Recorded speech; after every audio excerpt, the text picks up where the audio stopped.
அனைவருக்கும் வணக்கம். தற்பொழுது திருமணம் என்ற ஒரு விஷயத்தை பற்றி தான் நம்ம நிறைய பேசி அலசி ஆராயப்போம். காரணம் என்னென்னா, இன்றைக்கி இருக்கிற சூழ்நிலை திருமணம் சார்ந்து தான் இன்றைக்கி நிறைய பிரச்சனைகளை ஒவ்வொரு குடும்பமும் சந்திச்சிட்ருக்கு. ஸோ அது சம்மந்தமானதான் இன்றைக்கி நம்ம கண்டிப்பாக பேசி ஆகணுன்ற விஷயத்துக்காக தான் இந்த வீடியோ நம்ம பண்ணிகிட்ருக்கோம்.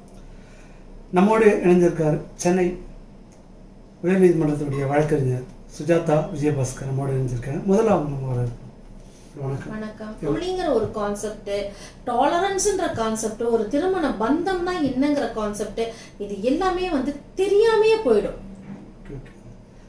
ஆனா அது என்ன, அது என்னத்துக்காக அப்படின்னா, இன்னைக்கு அதுக்கு ரீசன் என்ன அப்படின்னு பாத்தீங்க அப்படின்னா, ஒரு மேரேஜ் ரிச்சுவல்ஸ் அப்படின்னா அந்த காலத்துல நமக்கு இந்து முறைப்படி அப்படின்னா அந்த தாலி கட்டுறது, அதுக்கப்புறம் ஒரு மேலதாளம் வைக்கிறது, அதுக்கப்புறம் ஒரு ஒரு ஒரு சபைகளை கூட்டி பெரியோர்கள் முன்னிலையில அந்த ரிச்சுவல்ஸ் எல்லாம் பண்றது, 7 ஸ்டெப்ஸ் ஆஃப் மேரேஜ் ஸ்டெப்ஸ்ன்னு சொல்றாங்க பாத்தீங்களா, அக்னிய வலம் வர்றது, இது எல்லாமே இல்லாம தான் இருந்தது. அவன் குலதெய்வம் கோயிலுக்கு போவான். இந்த தாலி கட்டுற முறைப்படையெல்லாம் அன்னைக்கெல்லாம் இல்லவே இல்லாம இருந்துச்சு. அப்படின்னும் போது அந்த காலத்துல இருந்து நாம ஒரு சிவிலைஸ்டு ஆயிட்டு இந்து மதம்னு ஒண்ணு உருவாக்கிட்டு, இந்து மதத்துல இருக்கிறவங்க இப்படித்தான் இருக்கணும்னு ஒரு கோட்பாடுகளை நிறைவேற்றினாங்க.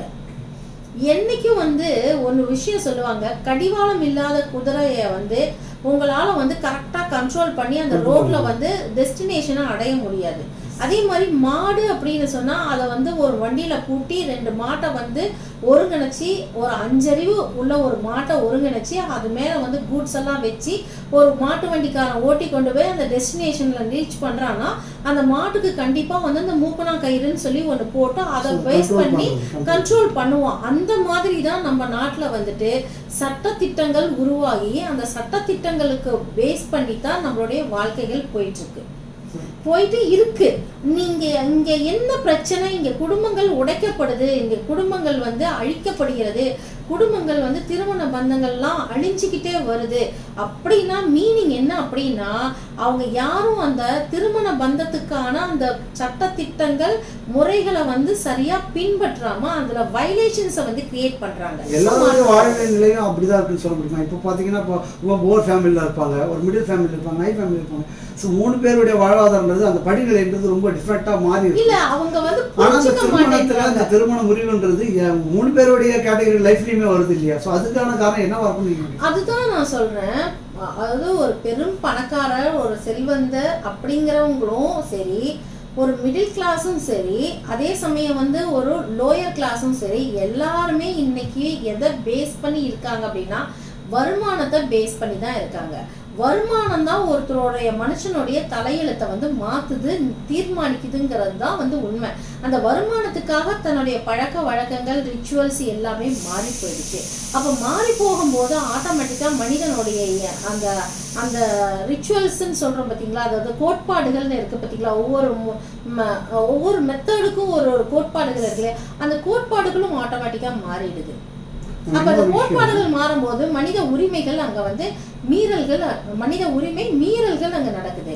அப்போ மனித உரிமை மீறல்னும் போது ஒரு ஆணுக்கும் பெண்ணுக்கும் உடைய அந்த பந்தம், இதையும் தாண்டி ஒரு ஒரு ஒரு ஆணுடைய ஃபேமிலிக்கும் ஒரு பெண்ணுடைய ஃபேமிலிக்கும் உரிய பந்தம் இன்னைக்கு எல்லாமே சுருங்கி போய் கடைசியில் ஒரு ஆணுடைய வாழ்க்கை, ஒரு பெண்ணோட வாழ்க்கை, இந்த 2த்துக்கும் உருவான ஒரு பந்தம் அப்படிங்கிற மாதிரி அவங்க 2 பேரும் மட்டுமே டிசைட் பண்றாங்க. அவங்க 2 பேர் மட்டுமே அவங்களுடைய வாழ்வாதாரத்தை தீர்மானிச்சுக்கிறாங்க. அப்போ இதுல நான் ஒரே ஒரு விஷயம் சொல்லணும்னு நினைக்கிறேன். எப்படின்னா, அன்னைக்கு இருந்த காலம், இதுல இந்த விஷயம் நடக்கிறதுக்கு ஒரு விஷயமும் காரணம் என்ன அப்படின்னா, இந்த திருமணம் பந்தங்கள் ரொம்ப சிம்பிளா உடைஞ்சு போறதுக்கான காரணம் இன்னும் ஒண்ணு உண்டு. என்ன அப்படின்னா,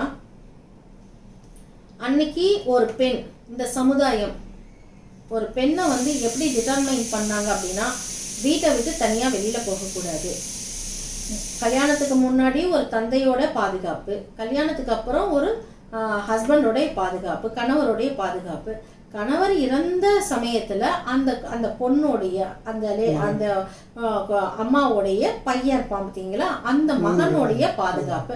ஸோ ஒரு பெண்ணுடைய வாழ்க்கை வந்து யாரை சார்ந்ததுன்னா ஒரு தலைமுறையா ஏதோ ஒரு விதத்துல ஒரு ஆணை சார்ந்தே வந்து அந்த பெண்ணோட வாழ்க்கை இருந்துச்சு. அப்போ அவங்களுடைய வந்து சாப்பாடு, அவங்களுடைய ஷெல்டர், அவங்களுடைய வாழ்வாதாரம், இது எல்லா மருத்துவம் எல்லாமே வந்து ஒரு ஆணை சார்ந்து இருந்துச்சு. ஓகேங்களா? ஆனா இன்னைக்கு இருக்கிற காலகட்டத்துல படிப்பு அப்படிங்கிற ஒரு கான்செப்டை வச்சுட்டு இவன் என்ன பண்றாங்க அப்படின்னு சொல்லி பாத்தீங்கன்னாக்க அவங்க வந்து இண்டிபெண்டா ஏர்ன் பண்ண ஆரம்பிச்சிட்டாங்க. ஸோ இண்டிபெண்டா ஏர்ன் பண்ண ஆரம்பிச்சோடனே எனக்கு ஒரு ஹஸ்பண்டோடைய வந்து அதாவது சப்போர்ட் என்ன கொடுக்கணுமோ அதை வந்து ஒரு வேலை தருது, அதில் வர வருமானம் தருது. ஒரு பையனுடைய வந்து ஒரு அப்பாவுடைய இது வந்து என்ன கொடுக்கணுமோ அதுவும் வேலை தருது. சரி, இப்போ வேலை பார்க்குற இடத்துல அடுத்த கான்செப்டுக்கு வருவோம்.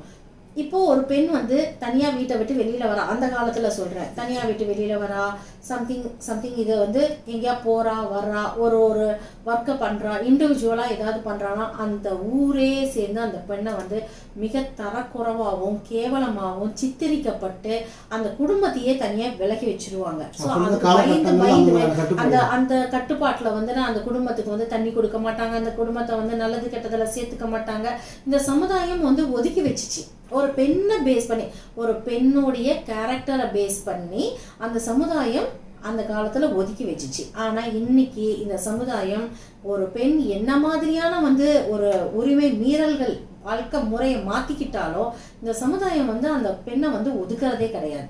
யாரும் வீடு தர மாட்டேன்னு சொல்றது இல்ல, யாரும் வந்து கோவிலுக்குள்ள வர வேண்டாம்னு சொல்றது இல்ல, யாரும் பொது இடத்துக்கு வர வேண்டாம்னு சொல்றது இல்ல, ஃப்ரெண்ட்ஸ் வந்து ஜாயின் பண்ணாம இருக்கிறது இல்ல, ஒரு மேரேஜ் ரிச்சுவல்ஸ் எதுக்குமே வந்து அந்த பொண்ணை வந்து ஒதுக்குறது கிடையாது, அந்த ஃபேமிலி ஒதுக்குறது. அப்போ ஆட்டோமேட்டிக்கா இதுல இந்த ஒரு மறைமுகமா இதுல ஒரு விஷயம் இருக்கு. நாம் எல்லாமே சொல்லிட்டு இருக்கோம் பார்த்தீங்களா, அந்த திருமண பந்தங்கள் எல்லாமே வந்து இந்த ஜென்ரேஷன் தான் வந்து அதை வந்து என்கரேஜ் பண்ணி ஏத்துக்குதுன்னு கிடையவே கிடையாது. இந்த பழைய சமுதாயங்கள் இருக்கு பார்த்தீங்களா, அந்த உறவுகள் அவங்களும் என்ன பண்றாங்க அப்படின்னு பார்த்தீங்கன்னா இந்த மாதிரியான பெண்களுக்கு மறைமுகமா பேக்ரவுண்ட்ல இருந்து ஆதரவு கொடுக்கறதன் பேர்ல தான் இந்த டெசிஷன் மேக்கிங்கே உருவாகுது.